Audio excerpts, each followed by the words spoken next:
ஈரானோட தாக்குதலை பார்த்தீங்கன்னா ஒவ்வொரு அசையுமே ரொம்ப துல்லியமாக இருக்குது. அது எங்கெல்லாம் அடிக்குதுன்னா, எங்கெல்லாம் இஸ்ரேல் அமெரிக்காவோட கூட்டுப்படலாம் இருக்கோ அங்கெல்லாம் விடாமல் அடிக்கிறாங்க.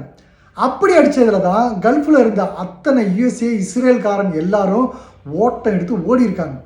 அவனுங்களை ஓட ஓட விரட்டி விட்டுட்டு அவனுங்க தங்கி ஆட்டம் போட்ட இடத்துல ரணகலப்படுத்தி வச்சிருக்காங்க ஈரான். தன்னோட ஆக்ரோஷ அடியில் சற்றும் இடைவிடாது இஸ்ரேலை சொல்லி சொல்லி அடிக்குது ஈரான். தன் நாட்டு தலைவனை கொன்றதுக்கு பதிலாக பதிலடி கொடுக்கிறோன்னு அடிக்கும் ஈரானோட ஆவேசமான தாக்குதலில் இஸ்ரேல் சின்ன பின்னம் ஆகிக்கொண்டே இருக்கு.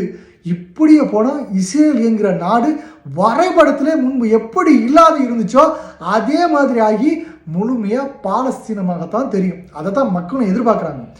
இதுக்கு இடையில் ட்ரம்ப் நெதன்யாஹூ பேதியில் போயிருந்தாலும் அதையெல்லாம் மறைச்சிக்கிட்டு பெம்பர்ஸ் போடுற மாதிரி ஈரானை அங்கே அடிச்சிட்டோம் இங்கே அடிச்சிட்டோம் அப்படின்னு பொய் செய்தியில் அடிச்சு விட்டுக்கிட்டே இருக்காங்க.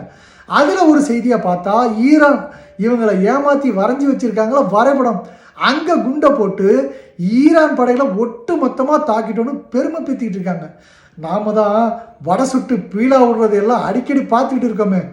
எப்சின் ஃபைல் விவகாரத்தை மறைக்கணும்னு தான் இந்த போரையே தூண்டி விட்டுருக்காங்க அப்படிங்கிறது கருத்து நிலவிக்கிட்டு வந்துட்டு இருக்க அது நேரத்தில் அதுதான் உண்மைன்னு அமெரிக்காவில் ட்ரம்ப் உருவத்தை செஞ்சு அதை வச்சு செய்கிறாங்க. அது மட்டும் இல்லாமல் நெதன்யாஹூ ஆப்போசிட்டாக மக்கள் கிளர்ச்சி பண்ணிட்டு இருக்காங்க. ஈரான் போரை நிறுத்த சொல்லி கெஞ்சி கூத்தாடுறாங்க. இது யாரோட கையில் இருக்குன்னா அந்த ஈரானோட கையில் தான் இருக்குது. அவங்களா பார்த்து போரை நிறுத்தினாதான்